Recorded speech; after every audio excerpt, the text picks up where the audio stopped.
Welcome to Convicted Hearts. I'm Jen Magana, and if you have a convicted heart, you're in the right place. Today, I have the pleasure of being here with Tattoo Rabbit, House of Tattoos. Welcome. How are you today? Oh, I'm good, Jen. Thank you for having me on your platform. I appreciate it. And I'm starting to be a big fan of yours because I can relate to certain things that you went through, and all the it helps people. Right. The- That's part of what I admire about you as well is, a lot of people will probably recognize you from coming on the channels and, giving you like advice or tapping in. And something I really respect is you always come with a positive, even if there's a topic, we're speaking on that's a little bit, maybe causing a disagreement or something. You're very much a peacemaker. That's what, to be truthful to you, that's how God led me. I wasn't always a peacemaker though. Okay. But once he got a hold of me, then Mm, he changed my heart. He yeah. changed my heart. Yeah. I believe it. Why don't we actually start with kind of the early part of your life? Can you kind of give everyone an idea of what life was like for you and where you came from? Well, I was born in Los Angeles County, the general hospital out there. Uh, I resided in San Gabriel Valley for a long time. Uh, Raised up in a big family of 12. I'm the last one. Number 12, I create the 12 pack. Right. But a very dysfunctional family, if I do say so myself. Uh, A blended family, right? yeah. Okay. Well, what do you mean by a blended Like, family? did you have a stepfather or like stepbrothers and sisters or how? Oh, no, Okay. okay. My mom had all 12. Oh, Yeah, wow. yeah, Okay. God she had bless all you. 12. And later on, I could get back to that, but she remarried into somebody else later on in the years, That's and the they part I had remember. 15. Yeah, they had 15. So I'm like, wow. So Yeah. yeah. But it's a blessing. All that is a blessing. I have no hatred. We hardly see each other now after the passing of their dad and stuff, and my mom. But it's something that if I see them and we talk, once in a while, we still show the love, you That's know, good. because I respected them as people, and likewise, as brother, as step brothers, and this and that, and likewise. Yeah, And so, I'm glad to hear that because sometimes, things happen in families it can shift. Like, for example, what happened in my family, my brother shooting my stepfather. My I have, I shouldn't say had, but two step siblings, but they no longer speak to me, due to what happened. And that's a sadness in my life, but I give that to God. So I'm glad to hear that you still speak to your, step siblings. yeah, that's true. I seen your interview, Jen, Did and when I you? seen that interview, it was like I was like, wow. And I was like, wow. But you know what? One thing I got out of it is your strength, because you know what? And I see that you resorted to God, and God's promises. He will carry you through that, man. Yeah. Look what he did in the book of Job to Job. And Amen. it's not an easy walk, you know that. No, it's not, but it's worth it. Is there Exactly. some is there some things, in your early life that you can remember were, a hardship for you or a struggle, maybe growing up in the neighborhood you're from, or, Well, things that you have overcome? I'll I'll start off a little bit back further than that. Uh, I was in the dysfunctional family. I had all my brothers and sisters were older, so I had an older brother that was incarcerated for many years of his life and used to be in and out of jail. But when he came out, he used to be very violent. I mean, although he did that one incident when I was a kid where my dad was holding me as a hostage, like not a hostage, but a shield, while Yeah. my brother was stabbing him. And Goodness. that kind of like, wow, I can't believe a father could do that. Yeah. But yet he did do that. But I forgave him for that. I'm cool. But as time went by, my brother still had a lot of mental problems and a lot of stuff like that. Because my dad, he was very, very violent, you know. very abusive and stuff like that. So as time went by, my older brother Henry, he basically would fight because he used to drink Cuddy's Ark, Thunderbird. I mean, and he would be pounding, but he always would. Once he did that, he'd be beating up on the brothers and sisters, literally. I mean, there was times where uh, he used to. My brother, one time I remember, I walked in the living room, and I'm wrong for this. Okay, I was a kid. I Right. wanted, I wanted an ice cream. Mhm. Okay, and he had money, and he had money on the counter right there. And I'm like, oh man, he's got money right there. And it says, here's the ice cream man's out there. So I took like about $1 something and change, Yeah. went out there, bought me an ice cream. I ate it, had fun. I came back in. He was kind of like blaming my other brother for taking his money. So, because my brother was asleep. So Mhm. after that, it ended up in a big violent confrontation where my older brother was choking my younger brother by the neck and beating him. And Yeah. I'm like, I felt real bad because that was my Or fault. But as a kid, but I was just like, man, I wanted an ice cream bad. wanted, huh? But Yeah. That's the innocence of a child. yeah, so but to me, I didn't know. I that was the very first time that I started seeing my brother Henry being violent like that, like real a lot of violence to the family, you Yeah. know, and that was to the family. Prior to Mhm. that, I mean, he was a guy that was in and out and just wherever he wanted to roll, he'd roll, and he don't care who's in what video it is or what it is. Like I was talking to my prima the other day, and she grew up there in Boyle Heights and stuff, and she was telling me that Henry used to walk to the avenues through all these gangs over there, Frogtown and all this other stuff, without any care. He didn't care who it was, he'd down to throw. So, but to to keep on going is all that violence and seeing a lot of violence on several occasions where it was detrimental to my mental status. Yes. Yeah, it was detrimental. And another incident in Baldwin Park, when we lived in Baldwin Park, he started fighting with my dad because my dad came around and was chilling, and I remember they were in the kitchen. So he started saying some things to my dad because after the stabbing, which occurred earlier in my life, my dad started trying to come around and this and that. But another confrontation happened again, and so this time we were defending my dad because Henry just really went out and tried to really beat him up. So everybody jumped on him, beat him down, and I can remember him falling down through the doorway, and I was on the side. I think I was about 8 years old at the time, and I was right here, and there was a long walkway, and then there were stairs. So they were fighting all the way, knocked him over, and he got up, and they were still squabbing, and then he fell down again this way, right at the end of the stairs, and I was right there. So I didn't like what was happening, and the only thing I can think of was kick him in the head.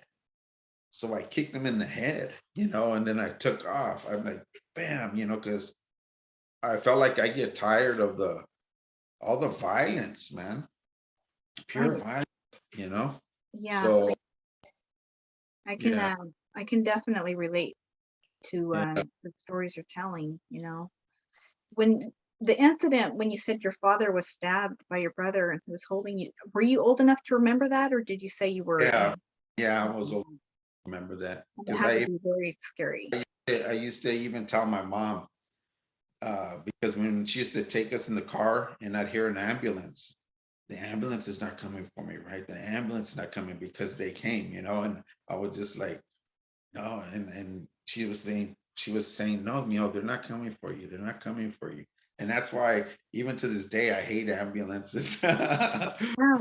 But Yeah, I'm it a can trigger that memory, right?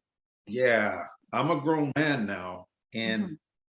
I'm going through therapy for it and stuff like that. And I never thought a man would suffer from PTSD.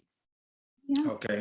And I said, nah, no, I don't, but when I went into some of the classes from Kaiser, I sat down with a professional hockey player and all these other men and this and that. So I'm like, wow, military people. Yeah.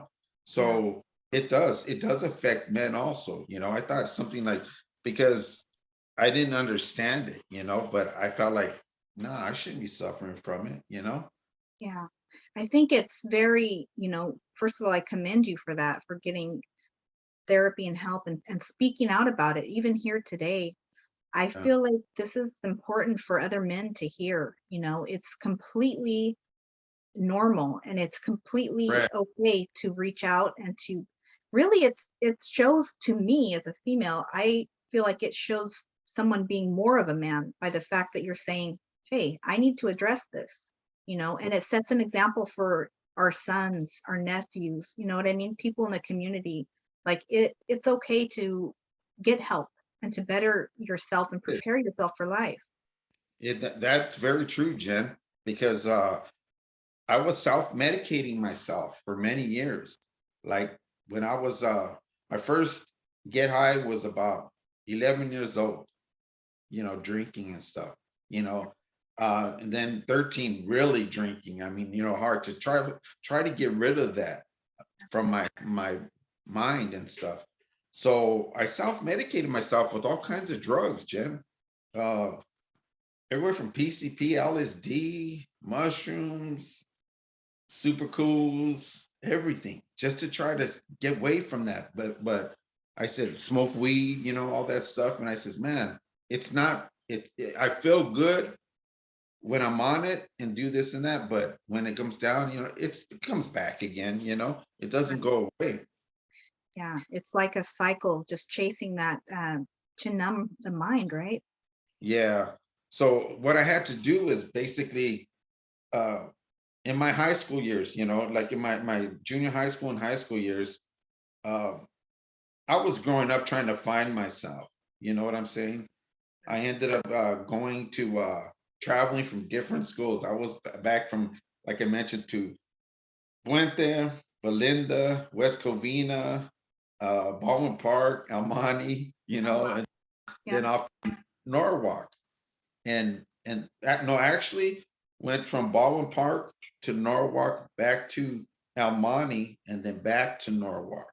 And then Norwalk was in my uh junior high school years. Yeah.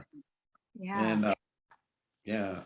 And my junior high school years is like I started I said to myself before, I'm not gonna dress like my brothers. I'm not gonna be gang banging and this and that. But what came with that was because my mom, it was just her trying to provide for all these kids, you Yeah. know, and I respect her 100% for that, man. And sometimes it would be hand me downs that I'd had to wear. So I got, oh well, here's some corduroys all creased down and this and that. I said, okay, and then my dad, he picked us up one time, right? And he goes, let's go for a ride. So we went for a ride, and my brother goes, here. He gave me a bandana to put on. So I was like, I was young, man. And I said, okay, I put it on like this. And back in elementary school, I kind of like had wear the Levi's with the two strap sandals. They're black sandals, just two stripes, straps. And so I started following you into that. And as the older I got, I started doing that. So when we moved to Norwalk, I went to junior high school and I saw gangbangers there and, cholos, and I was dressed up just like that, right? They never hit me up in junior high. I used to see them, but I kind of like, it was towards the ending of my junior high school year, actually in the sixth grade. Was it sixth grade? No, seventh grade. I'm sorry. In seventh grade, because in the eighth grade, I was going to continue to go in junior high, but they closed it down. So now they shot me straight from junior high, seventh grade to high school. So high school, I did 5 years, eighth grade on up. So so this is where I started meeting some different people. And one character hit me up And he goes, "Where you from?" And I said, "Nowhere," because I wasn't from nowhere. Yeah, and this guy was from La Mirada, La Mirada. And so after that, people started watching me, checking me out, and then I started hanging. My sister was going to school at that point too, right? So she started mingling with the crowd, and she goes, "Hey, let's go over to this a party over here and this and that." And I was 13 years old. I said, "All right, let's go." Yeah. We went. We started partying, and drinking, and we met some people. So time went on, and I got jumped in. You know, by the age of 13, I was jumped into a gang. Uh, I kind of felt like that was really my family because I was in the streets young. I mean, I was really when I was like 10 years old, I was already in the street. Mm. Vámonos. To this. Yeah. It's funny, but my neighbor, I used to go to his house, and his name Mhm. was Albert. He goes, "Hey, let's go meet these two girls." I was 10 years old. He goes, Yeah. "Let's go meet these two girls. One's Ida, and he used to call the other one Incubator. I don't know why, but Incubator." Oh, no. Yeah. And I says, so he goes, "Let's go. It's on the other side over there in Baldwin Park." He goes, "Let's go." And I said, "All right." It was dark time, and I can remember we were walking, and my brother picks us up. He sees me, he says, "What are you doing out in the street at night?" My older brother. And I Yeah. says, "Great." And I says, "We're just gonna go see somebody." He goes, "Nah, you either get back in the house or you're coming home. So we went back to the house, let a little bit of time pass by, in the streets again. So we're walking in the streets, nighttime to meet these two girls. And it was Yeah. kind of funny, man. But as a Yeah. kid, I'm only 10 years old in here. I'm thinking, "Oh man, I'm gonna meet these girls." Right. I think when you're living, in a neighborhood where you're surrounded by older kids and you have older siblings, and that's normal, it's easy to just fall right into, things like that. And it is the norm. But You're Go ahead. 13 years old getting jumped in, that's a lot of people might think that's young, but I think that's an age that, believe it or not, it's pretty common. That Correct. age is pivotal for young men. Yeah, it is. It is. And at that time when I did it, I met all these people, and we got jumped in, and that was my neighborhood now, and it was on from then. It was Right. like Yeah. party all the time, homies hanging out, this and Hmm. that, in school doing all kinds of functions, and whatever came with it. Uh Right. Lots of you know, I'm thankful to God during all this time Mm. when I was in the gang. He watched out for me, you Right. know. And I mean, and this is no joke. There was times where Whittier Boulevard bound, let's go, being Yeah. set up, everything, because I used to hang again. I was young, but all my brothers and sisters were older, so I kind of like had that mentality, Right. being a grown up and being invincible is dumb, man. And I remember we went to Whittier Boulevard, and we are meeting these girls. The guy had a car, and I was young. He's like, "Come on, let's go," this and that. And I got set up. So we were fighting. Me and him were fighting with these things, and I broke my hand, and Oh, they wow. won't go together because I was just like, so I was swinging, and I was young. But did I get beat up? Yeah, I did. I ain't gonna lie. I was young and we were outnumbered, but it happened. But God protected me. He brought me home. That night we took off, at that time, I was on PCP. So I really didn't feel anything. That's why I was just like, felt like Superman. Yeah. Yeah. I've heard that. I mean, I've heard that substance in particular can make people feel invincible or, super strong and not Yeah, really feel anything until after you come down. So yeah. I When feel it, like God has protected you throughout some close calls. yeah, yes, he did, man. I'm telling you, bullets passing by my head, people shooting at me from another gang, and I heard that, and it went, bzz, it hit the tree, and the tree branch broke, and I just ducked and Right. ran across the street. Yeah. But yeah, a lot of times where uh I'm trying not to repeat because I've been through so much, but I'm trying not to repeat anything now that I kind of like didn't say before. But there was times where I'm walking home and I'm about 15 years old. I'm walking home 15, 14, like about 1 o'clock in the morning. And I would walk from Norwalk all the way to Southside Whittier. And that's about a 6 mile distance. So I'll be walking home. And during that time, I'm not gonna boast and brag about it, but I'm telling you, I don't take no glory in this, but this is how I was as a teenager. Right. Uh, I would be breaking into cars and stealing what I can, you know.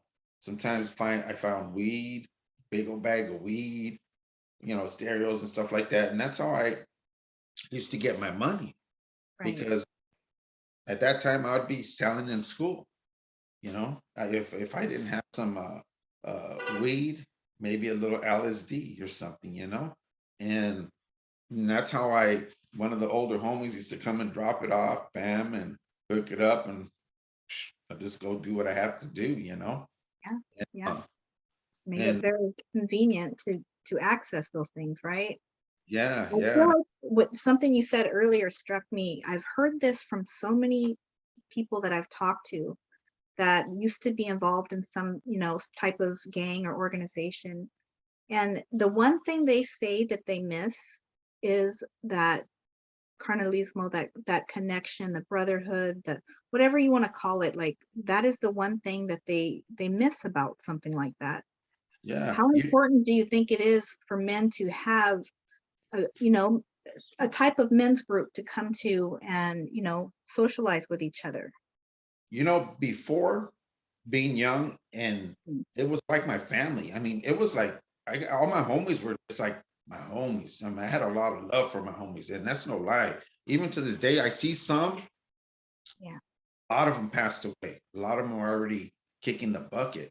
You know, and so I had a lot of love for that, and it was good. It felt good. But it's wrong in Yeah. some ways because the things that we were involved with Mhm. were violent and doing other things, not Right. really uplifting each other. In reality, we weren't uplifting each other. We were just tearing each other down and this and that. But you know what? As a kid, I liked it, at that time. Sure. Yeah. I But think that any young man would feel yeah, that. but now as growing up, and I see like on YouTube, this is when I started watching YouTube, I started watching Big D. And Big D is the one guy from the ex-Mexican mafia guy. Right. And I was listening to him. He was on a channel where they were interviewing him and this and that. And he made sense. Yeah. He made sense to me. And then I started trickling down to different people. Mhm. And when I met the Street St. Loyal, I mean, not Street St. Loyal, what is it, LA Times, and Right. seeing all these people, and I seen the positivity that they're trying to push and the Right. togetherness and that, the cholo boxing Yeah. fight and stuff like that. I was like, wow, that's good, man. That's Yeah. good. I've been waiting for years to see this because what I would see on the streets is a lot of killing, man. A lot of Right. hurting our own kind, uh, Right.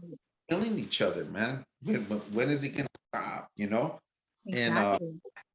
and so by me seeing that and now seeing these people group up, like I tell them, we're all grown men here, and we can Right. sit down and socialize and talk and communicate about past things or whatever that we done to help others, so they won't go that route, and Right. they'll think twice. But it's hard. It's not an easy task. You know what I'm saying? Especially when you're a young kid, because you don't want to hear it. Sure. Yeah. When And most definitely. Yeah, when I was 14, like I did mention this before, when I was 14, I got caught for my first felony. And so by that happening, they were gonna put me in Los Padrinos or whatever. It was my first offense. Wow. Okay. Yeah. My mom, at that time, she didn't have a car, so she used to take the bus to work to LA and back, right? So my tia picked us up, took us over there, and she pretty much saved my life. But at that time, I didn't like it. I said, nah, I didn't like it. I'm not, what are you doing, man? You know, the judge gave her the permission to keep me at her house, you know, for my 3.5 years probation that they gave me. And I didn't like it, you know, because I wanted to be out in the street. Yeah. I was rebellious, and I still was, even when I was in her household, you know.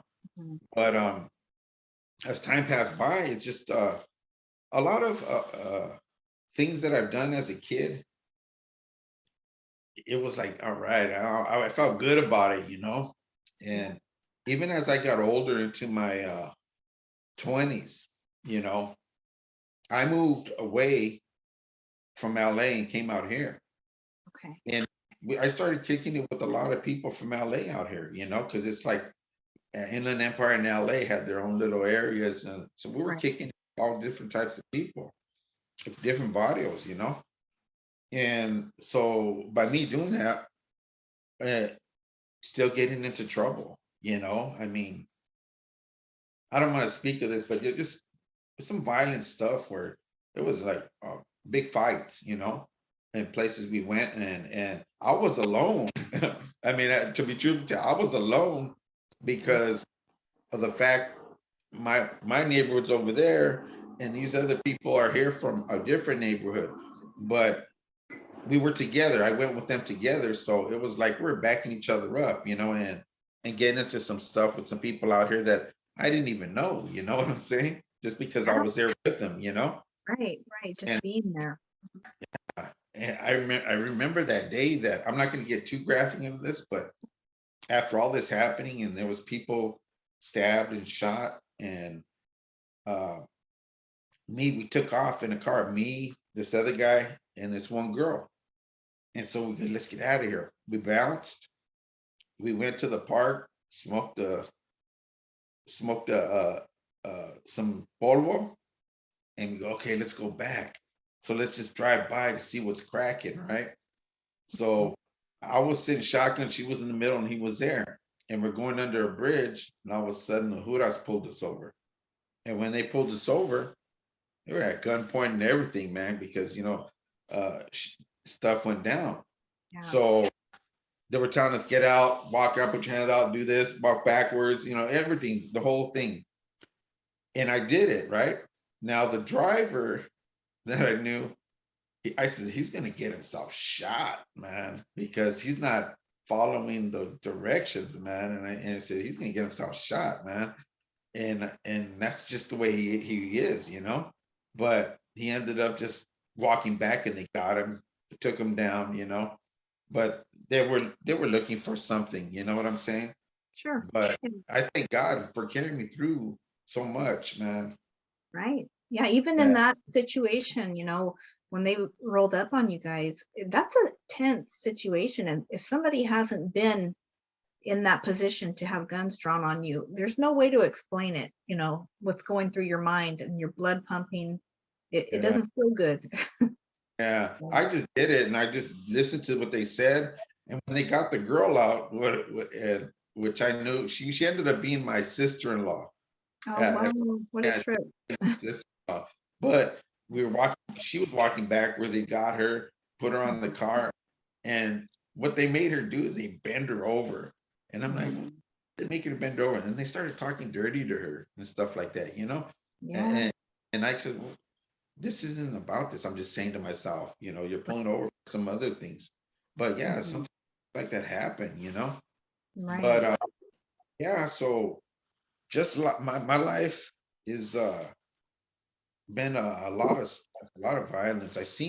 I've been in areas where that on our next one, that one that I'm gonna tell you on this thing that happened. I'm not gonna name names or this and that, but I'm gonna tell you about that one. I really Yeah. want to tell you about that one because that one was like pretty deep, you know. Yeah. Yeah. Okay. But other things than that, I was still doing bad things. And Hmm.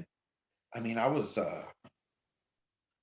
going back to like 16 years old, came Yeah. out here. This is how the day started off for me.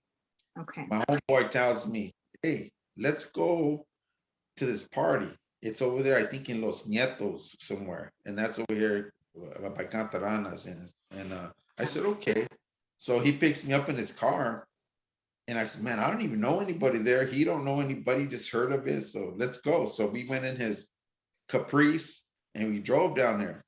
Right. We end up walking in, and there's a whole bunch of vatos that we don't know, you know. They're just all Mhm. around and they're looking at us and they're starting to say, like, who's this guy? Who were these two dudes, you know? So we walked in there. It was like a corridor, then the gate right here, and then you walk in there because a lot of backyard parties used to pop off over there, you know, and everywhere. Mhm. But we walked in and I made a left turn and I walked and I'm looking to try to see if I could grab a pistol, you know, a beer or something, you know. And then I says, hey, Phil, I told him, hey, come this way. You know, he was the older cat. And I was lucky because I started seeing people come a little bit closer and then they're really communicating, you know, from the peripheral vision Yeah. about who about just walking in on here. You know, we're gonna put him in check. And Mhm. then all of a sudden, here comes my primo this way. And he goes, hey, primo. And my primo, he says, he was from CR, you know, and he goes, hey, how you doing? I said, I'm good, I'm good. And he was the older homie, you know, Okay. and he told all these people, hey, this is my primo. Yeah. Don't touch him, don't mess with him, and this and that. I said, otherwise we would have been in a world of trouble, man. And I'm Right. like, Right. because I didn't even know at all, because this dude took me to that party, you know. Yeah. You So never know what you're walking into. Yeah. I want to tell you the story, but I want to make it a long story, but kind of short. Mhm. Well, we bounced, and he goes, "Hey, you want to drive?" And I don't have a license. I think, all right, I'll drive. Where are we going? He goes, "Let's go to Fontana to meet his lady." And I Mhm. said, "Vámonos." Got on the freeway, went to Fontana, spent a night there. Then the next day, we went to Paris, which is over here in Riverside County, right? And Right. we stayed there, and we were chopping it up because I had some family members that lived here. Mhm. So we're chopping it up and everything, and these guys, two guys come and they start talking to us, and we start meeting them. And my sister, Mhm. started talking to this one guy, one of those guys, right? And they were from LA, you know, they were from LA. And so the guy goes, hey, I'm going to Whittier Boulevard. You want to go? And I says, okay, let's go. And then he goes, I got beer. I got some beer right here. I got a card. Let's go. So he goes, and he goes, you want to drive? I says, I'll drive. You know what I'm saying? I said, I don't care. I'll drive. Right. So I'm heading down the 91 freeway, open container, a beer right in my hand. Mhm. I'm on probation, right? Right. And so I says, okay, Mamanos, let's go. So we went and we started going the 91 freeway, and I was hitting about 100 miles an hour because back then there was hardly any traffic, to be truthful to you, Right. and the traffic was not as bad as it is now. So Mhm. on 91 area where it meets by Gypsum and going there, it's wide, right? So I Right. was mashing out there, just freeway surfing. And then all of a sudden, I say behind me, the CHP officer pulls up behind me. I'm Mhm. like, oh, wow, on probation, Yeah. drinking and driving, and going excessive speeds, whatever that is back in the days. So I Mhm. said, I just slowed down. And when I slowed down, he followed us for a little bit. And I said, I had an open container right here and everything. He did too. Yeah. So all of a sudden, he just went, vroom, he took off and passed us up. No way. I'm not lying to you. That's why, this is why I'm telling you, God has watched out for me. Why? Yeah. I don't know. I got some other stuff later on to tell you about Yeah. some, not today, but another time. But check Right. this. When he took off, me and that guy, we went out to LA, met these girls. Mhm. Everything he did was stolen. Okay. Mhm. We didn't have very much money. I went and took some 12 packs from the store, batteries for the radio, and the guy had gas in the car. And we met the girls, and it was about maybe 1:30 in the morning when we let those girls go. And he goes, okay, we're going to go over here to this place. So we got to that destination, and it's way somewhere in LA that I'm really unfamiliar with. So Mhm. he goes, all right, let's go. And I go, all right, I could go in there with you. He goes, yeah. He goes, no, no, he didn't say, yeah. I said, can I go in there with you? He goes, nah, you know what? He goes, I don't know. I don't think you can. And when he did that, I said, come on, I know you're messing with me, Yeah. right? Yeah. He goes, nah, he goes, I can't, you're on your own. The guy says, you're on your own. I'm like, what? So I go, I'm not gonna cuss, but there was a lot of words that I said to Sure. him and that. And so I got right. So he starts walking and taking off. So I grabbed the shopping cart that was over here by the area, and I Mhm. just, bam, I just kept on throwing at his car and denting up his car, and his window broke his windows and Yeah. everything. And I said, I'm bouncing. Right. At night, all I was wearing was a muscle shirt, khaki shorts, long socks, and Converse, you know? Yeah. Yeah. So I was like, man, I gotta huff it home and I don't really know where I'm at. I didn't have no money on me at all. So Mhm. I just started jogging, running, just looking off in the distance. Am I going the right way? I think I am. Right. So I went off and I ended up walking and I started seeing the sun come up. And Wow. the sun's Yeah. coming up, I'm like, man, I ain't making it nowhere. So I hit up the dude at this gas station. Hey, you got a dime, man?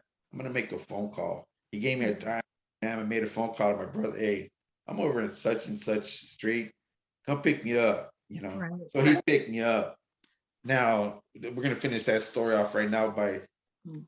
that car later on in the years, because you remember that guy that was my sister was involved with, there were brothers. Okay. So the two guys before I Yeah. took out the video, well, they were Okay. brothers. So she got with him, Hmm. ended up being with him, and they stood together for a while.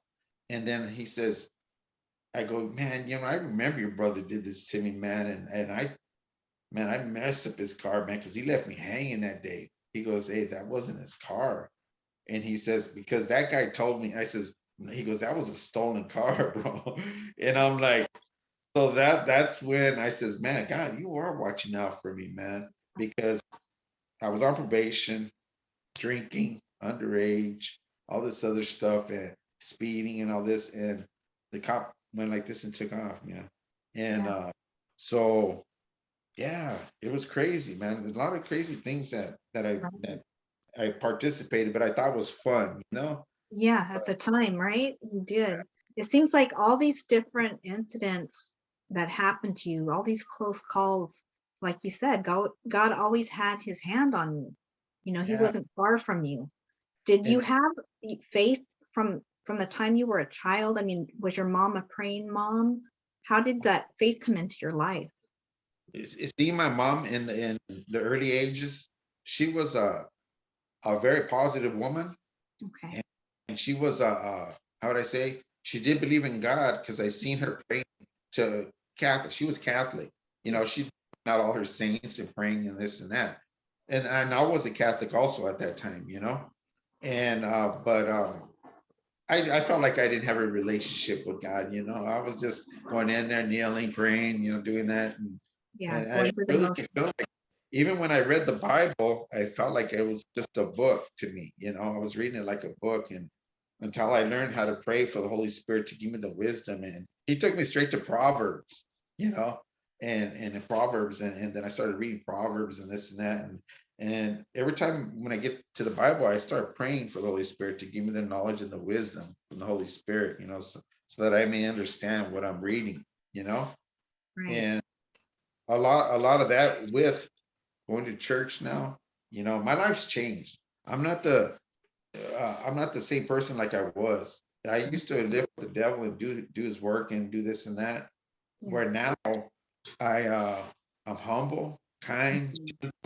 all this stuff, all this stuff that I seen how my dad was.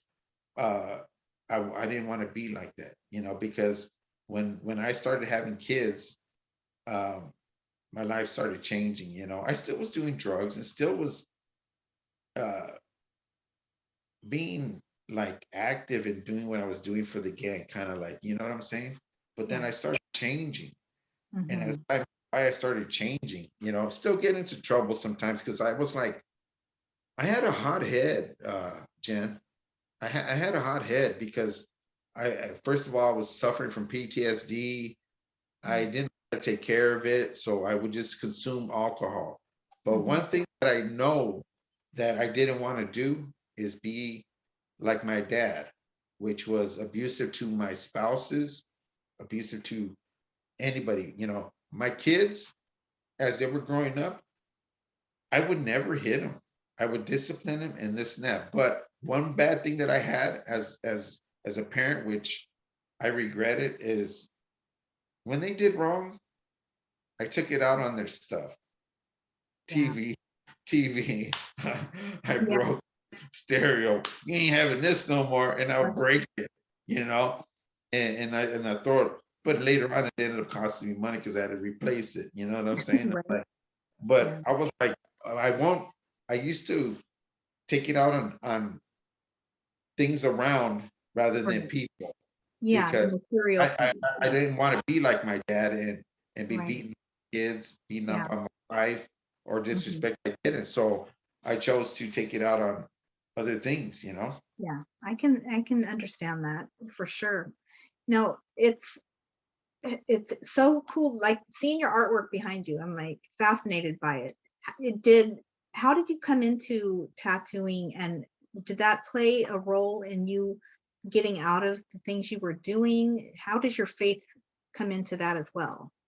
Um, art, I always did art. I can remember back when I was a little kid, 5 years old, going to kindergarten, used to draw the houses and like this, stick figures, little pathway, this and that. As I grew, it started getting into more dragsters because, like, when I was, I think, 6 years old, my brother-in-law used to pick us up, and Mhm. we lived by Irwindale Raceway in Azusa, so he was heavy into that, and so I started drawing dragsters, then Chevy trucks because Chevy vans were in, then Yeah. into lowriders. It just proceeding up to that. Mhm. Um, when I was 13 years old, I did my first tattoo because I used to see my brothers do it, but they were doing stick and poke. They were doing needle, thread, Indian ink, just like Yeah. that, right? So I said, Mhm. I'm gonna do one. So I did it on myself and I experienced that. But Mhm. uh I said, man, I created that and I thought it was kind of cool, you know what I'm saying? Right, right. So as time went by, I just back in I used to teach just draw a lot. I mean, I used to draw letterheads for just like they do letterheads on the paper where you have a lowrider here and this and that, and you mail them off, send them off in Mhm. school, and people would buy them. Okay. Then I started getting in high school. I started getting into what do you call that? Um, Airbrushing Oh, because yeah. I had a drafting class. Mhm. I would go to drafting and I was still a pothead, still selling drugs, Mhm. still banging. I was in the class just to go and just, spend time and then Yeah. socialize with homies. So I was in the class Mhm. and the teacher, I remember his name, Niebuhr. He goes like this. Niebuhr was a yuppie. He was a yuppie and he was a blazer. And I know that. I could see it because man, I used to walk in there and I used to see him, his eyes are all red shot, bloodshot. Yeah. Hey, and the way he used to talk and everything.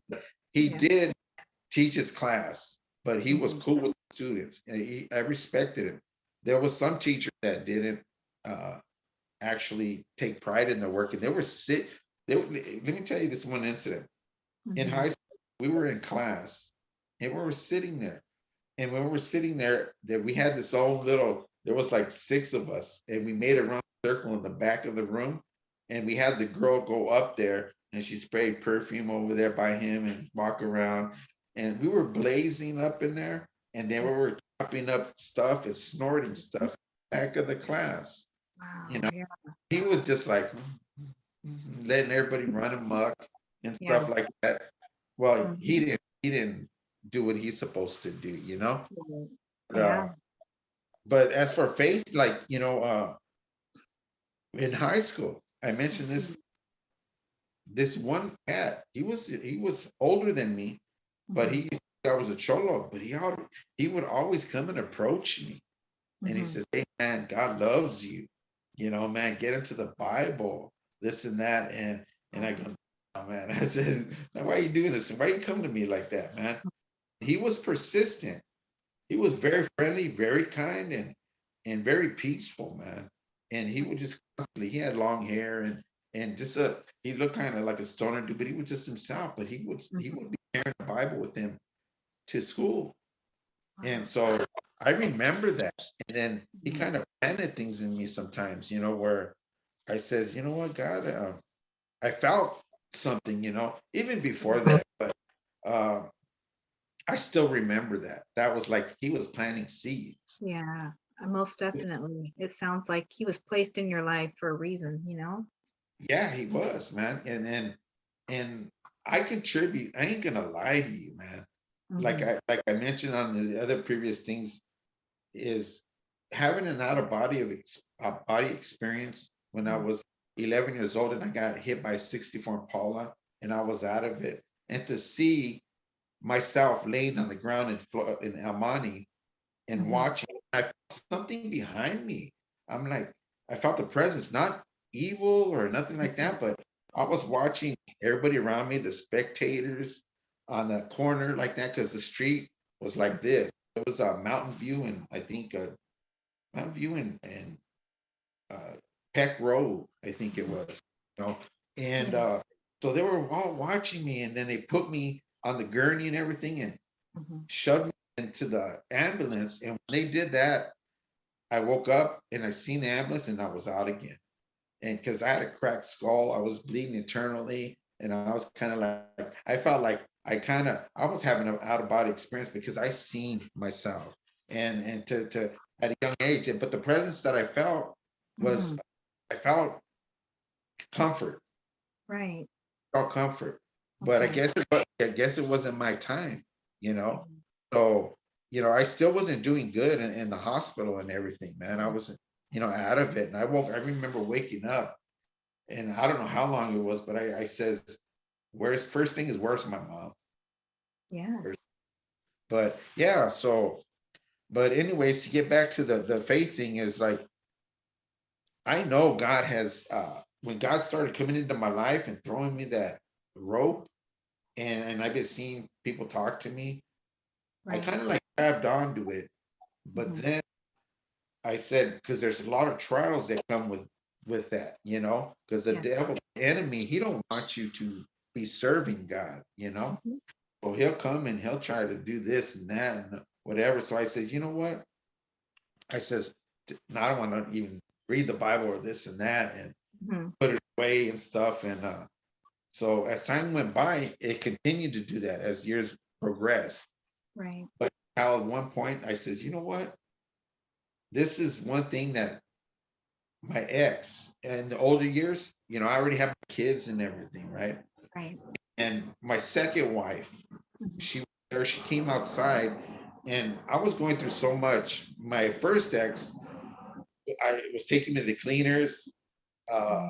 big time. I was having to shut down, and it doesn't make sense because this could be a whole nother topic about favoritism when it comes to a child.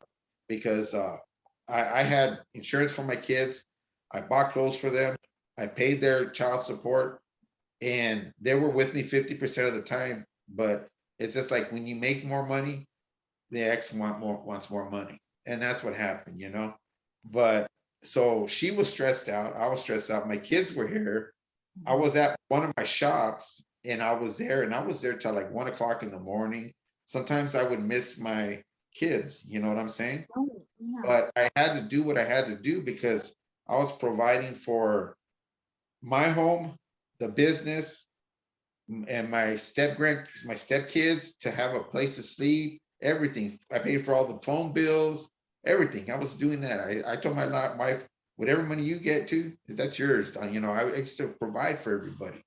And so she got mad one time because I was going through trials. And Mhm. and when it happened, she came out and started chewing me out. Mhm. So I said, and at that time I was reading the book, and I was sitting outside trying to meditate and when she came and got on me, I took that book, the Bible, and I went Mhm. and I threw it in the trash, man.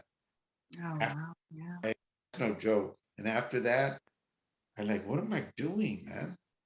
What am Mhm. I doing?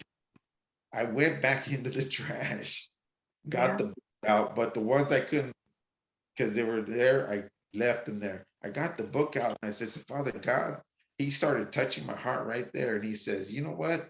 You go in there, because after this happened, I walked inside the house and my sons were there and I was just upset. I was heated because I'm doing my best in life and trying to provide for everybody. And they come off this way. You know what I'm saying? Yeah, yeah. So I ended up apologizing. They go, God told me, go apologize for your son for ranting and raving when you walked in and out of the house. It's not their fault, you know? Right. And then from that day on, that's when I says, I'm gonna tie a knot at the end of the rope.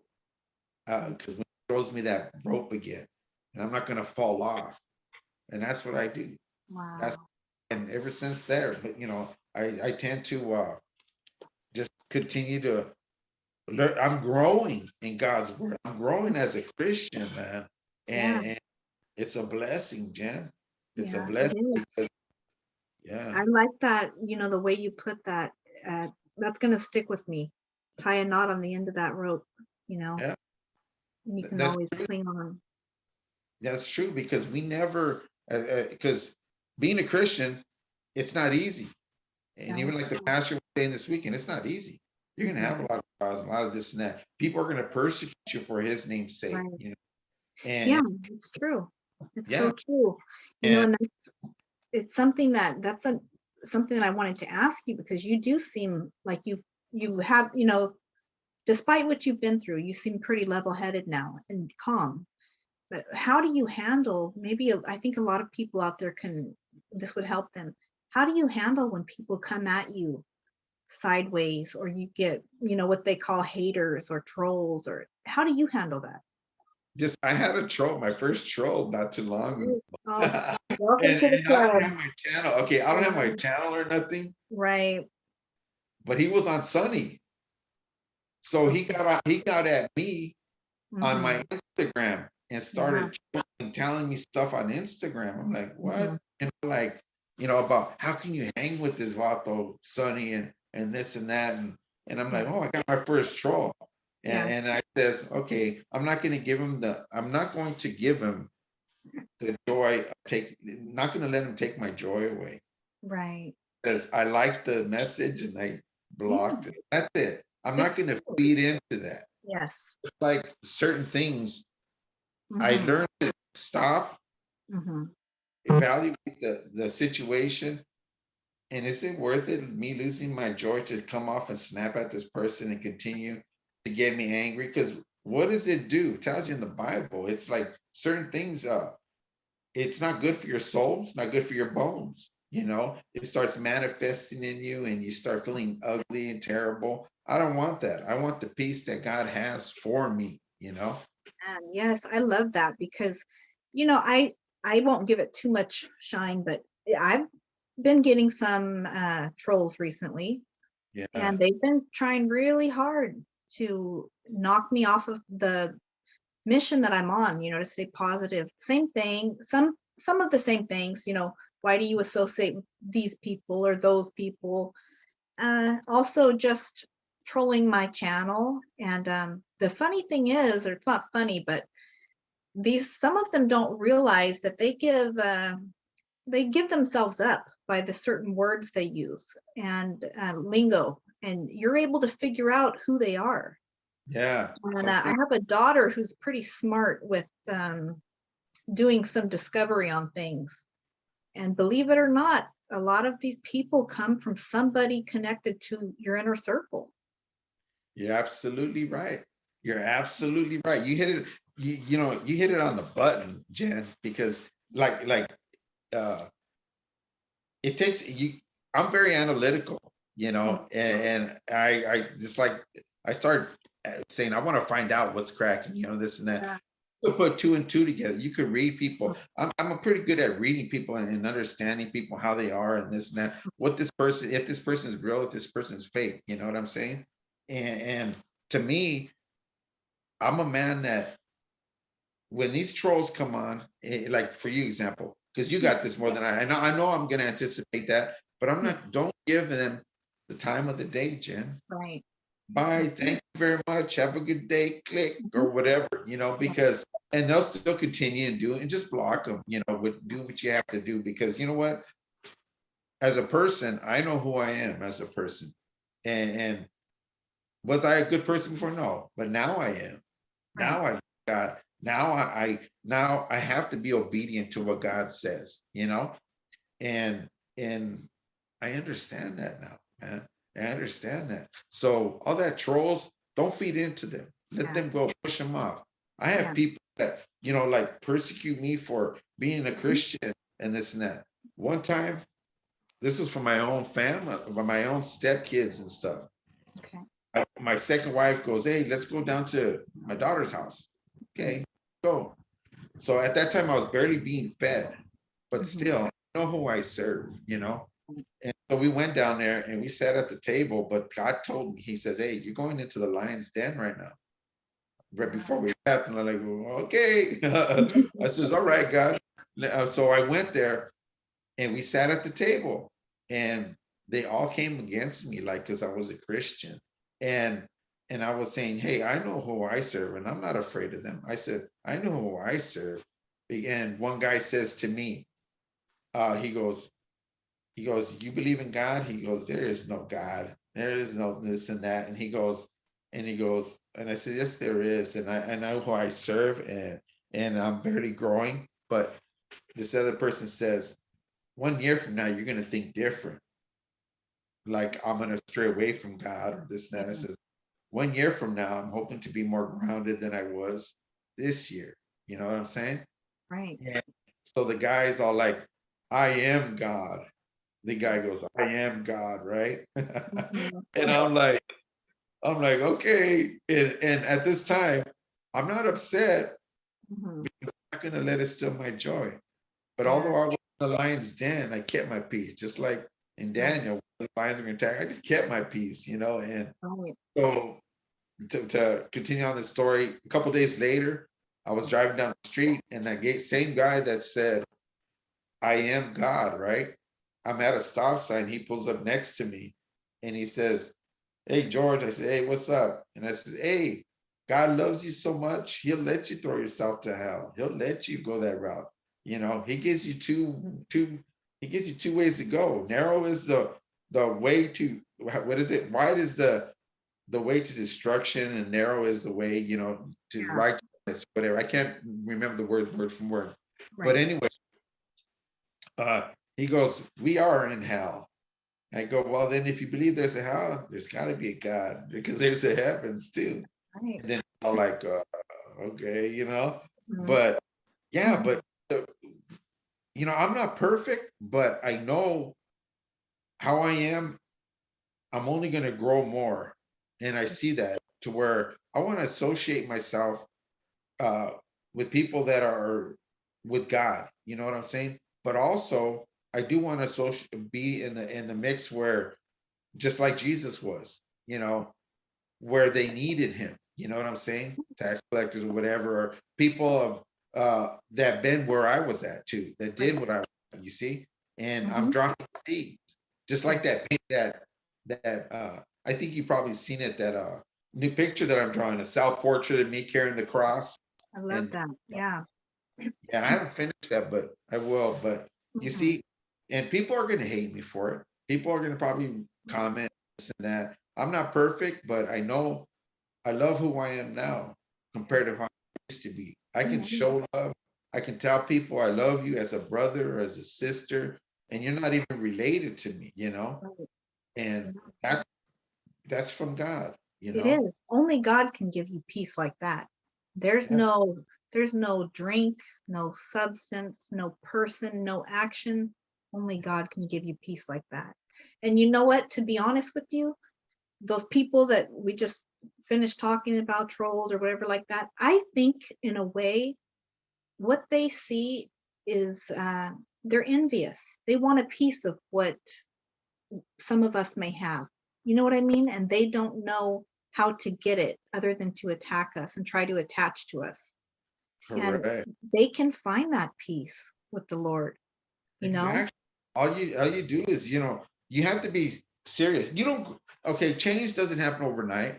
Right. To me being a Christian, I didn't become, I still like the Lord has worked through my mouth because I used to be every word that came out of me was F this, blah, blah, blah, blah, blah, And I said, God cleared my mouth, Very, very few and often, sometimes they'll pop out, but not like it was before. But Right. I say, Father God, I don't need to speak of that like that. The desires of my heart have changed Right. compared to how the desires before. I say, well, let's go do this and that. It's gonna be in trouble and this and that. No, my heart says, edify somebody, lift up somebody, help this person, give. You have to be, when you become a Christian, you have to be very giving. Yeah. You have to, you have to, whatever it may be, you have to. And I see that. And I love that because it's about goodness. It's about Right. love, man. It's about peace, and somebody, you have your atheists, Javi, Cricket, he's the atheist. I get on this channel, but you know what? I don't have hatred towards him. I'll pray for him. You know what I'm saying? I'll pray for him and stuff like Yeah. that. And he seems pretty, open to hearing everybody's side, which I really appreciate. That is very true. That's what I admire about him because you know what? Like one time I was watching his live and he was there, stopped in, parked away for his daughter, and then there was a cross on his rearview mirror, and the cops came. I says, Javi, grab that cross real quick and pray that they don't come and That's good. Yeah. I was like, this joke, I mean, because still we got to do you, Jen, and Hmm. me. We got to do what we have to do to help Yeah. others. You personally, I have a lot of admiration and respect for you, and because what you went through Mhm. is you're just flourishing now, yeah. And I know it's not easy because when I tell you that story, I still have it in here. And one day, let's touch bases on that, Yeah. man. You Most know, definitely. Yeah, Yeah, it's but not easy, but you know what? And it's a struggle daily. I fail daily, but I get back up, and that's all any of us can do. I'm no different than anyone else. Obviously, we're all going to have times when we stumble, but it's important that we encourage each other. true. You know what? I'm grateful is God has taken me from all the drugs that I used to do, and even stopping me from drinking, which was the love of my life. Very Right. hard liquor, just hard liquor, Mhm. and he's carried me. He's got me away from that. Where I don't have cravings. Sometimes I could be around people, and I'm like, a little bit, but I'm like, nah, I'm cool. I don't need it. I could deal without it, and I thank God. But like it says in the Bible, you could drink, but don't drink to be drunken, and act a fool, and stuff like that. Even Jesus, when I was reading, like how he turned the water into wine, in celebration of this, but just don't drink to get drunken, Yeah. and stuff like people but overall, we're not perfect, man. Right. I don't even smoke no more gin. I'm like, wow. I says, God has, Good. has really made a change in my life because I try to be let's put it this way.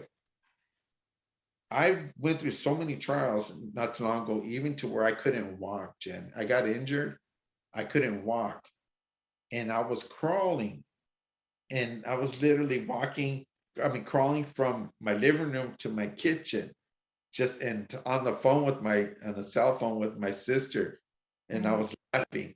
She goes, "What are you laughing about?" Because I'm crawling on the floor trying to make me something to eat just Wow. to get away to the kitchen, Yeah. and and God gave me that peace, that joy, you know, when Hmm. He gives you that. Uh, like one time I mentioned this before, I don't know if you heard it, but my when the divorce was happening, my son had leukemia. All this stuff was coming down on me. You figure a man would just break down and just Sure. like I can't take it no more. Give me a bottle, give me this and that. And I was Right. driving the freeway, and God says, "I'm gonna give you a little taste, just a sliver of the joy that's in heaven, just little." And I started smiling, started laughing, and I was happy, and the joy that I felt, I feel it right now, you know.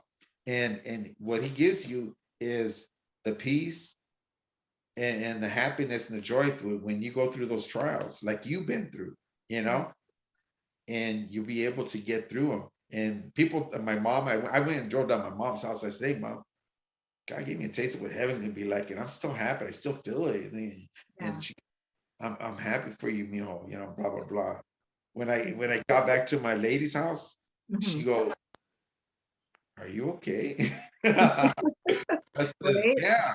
Hey, I said, "These tears ain't tears of pain, they're tears of joy Right. because I said, how can I be so happy and at peace right now when I'm going through so much? Yeah, It's because got me like this and he's carrying me. that's right. That's You're where it's holding on to that knot in the rope. Yeah, yep, you got to. That's right. exactly. Well, I appreciate you sharing so many, stories of your life, and you have a lot of knowledge. I I know you're going to start a channel. I highly encourage you to do it. I think a lot of men, a lot of young men could really use a place. There's other platforms out there doing positive too, but like we talked about feeling a part of something. I feel like you can offer them a space to go and seek encouragement that's not negative, not encouraging them to go out and do anything, but encouraging them to share what they're going through and letting them know it's okay you know Absolutely. It's like, you know, and one thing is before when I gave myself to God, I felt I was weak because no, you're weak, you know, blah blah blah. No, I feel stronger. I feel more at peace, you know, and when I got that, I'm not gonna let it go. And we will have our trials and our tribulations still continue, you know, but God's promises, He'll never leave you nor forsake you, man. And to me, that's very important. And I have to rely on His word. You know, I believe He died on the cross for our sins, you yeah, know, and I believe that, you know, and that's true, you know. yeah, I believe it as well. Where can people find you that want to see about setting up a tattoo, or where can they reach you on Instagram? Yeah, on Instagram, it's underscore Hmm. tattoo underscore rabbit and then another underscore. Okay. Yeah, Okay. and pretty much that's where you could get in contact with me if you need some ink or stuff like that. But you know what? When people come through here, it's more than just the ink, man. It's like a It's therapy session, huh? red. Right. See, Fellowship. and you'll see because all tattoo artists people come and I lost Mm. the love, this and that. What do I resort to? Back to the Bible, man. Back to the Bible. You know, it's because you know I when I had this. Let me explain something to you. This guy came into me, and he was in the military, right? And he says, "I can't. I don't believe in God, man. How could God have me be killing all these people over here when he was in war in Afghanistan and this and that, right?" And I says, "Man, it says in the Bible, there's a time to kill, there's a time for war, there's a time for this and that, you know. But whatever you do, you are doing your job as a soldier for Christ, you know. Whatever they put you to do, you know, you signed up for that job a vet, not a veteran, but as a military person. Right. That's your job. And Mhm. whatever it comes with it, you do your best at. And when that dude, before that dude left, man, that guy gave me this big old hug. This big old dude he gave me this big old hug. And thank you. He says, thank you. He says, because you know what? He on his heart, Mhm. he was feeling because he killed these people that Right. uh, Yeah. he had a lot of not thinking there is a God because of that. You know, why would God That's it. allow, you Yeah. know, That's when it. people Jen, just real quick, Mhm. when people come to a thing like I lost when I was in my second marriage, I lost a grandson at the age of 14 days. Okay. Oh, sorry. Yeah.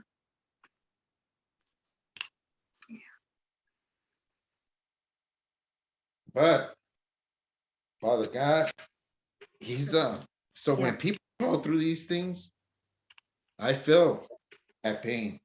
But and it wasn't even my biological, but I accept the package, you Right. know.